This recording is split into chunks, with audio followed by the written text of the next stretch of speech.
જય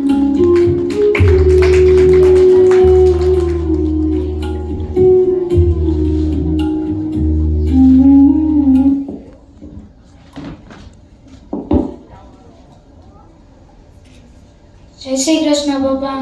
સુપ્રભાત. જય શ્રી કૃષ્ણ બેટા. આજે ફાધર્સ ડે નિમિત્તે હું તમને થોડા પ્રશ્ન પૂછવા જઈ રહ્યો છું. બોલ ને બેટા.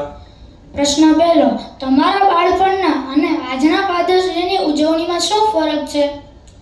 અમારા સમયમાં પ્રેમ વ્યક્ત કરવા માટેનો કોઈ ખાસ દિવસ નહોતો બેટા. આજના પિતાના શબ્દોમાં જ શિસ્ત અને સંસ્કાર છલકાતું. આજના આ સમયમાં પ્રેમ વ્યક્ત કરવા, આભાર વ્યક્ત કરવા માટેનો આ ખાસ દિવસ છે, જે બહુ સરસ છે.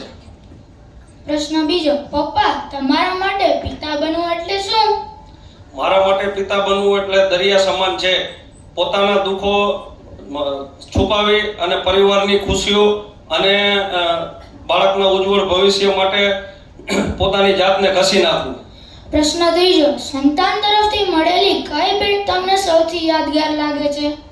સંતાન તરફથી મળેલી ભેટ કે સરપ્રાઈઝ કરતા મને મારી સાથે મારી નાની નાની વાતો સાંભળે છે અને મને આદરભાવ આપે છે, એ જ સૌથી મોટી ભેટ છે મારા માટે.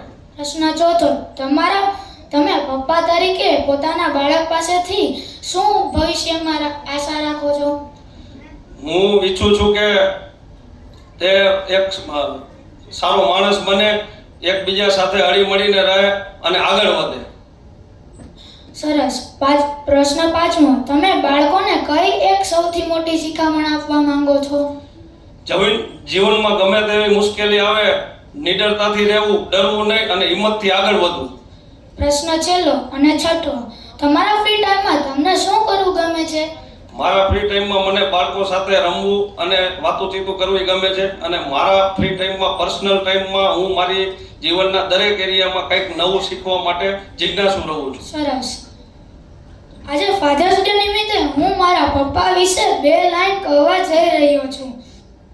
ધોમ ધૂપતા તડકામાં તે આરામદાયક છાંયો છે, મેળામાં ખભા ઉપર લઈને ચાલતા પગ છે, મળે છે જીવનમાં જિંદગી દરેક સુખ તેના હોવાથી ક્યારે ઉલટો ન પડનારો એ પિતા એ દાવ છે. આભાર. Thank you so much. What a heartwarming interaction. Thank you both for making this Father's Day even more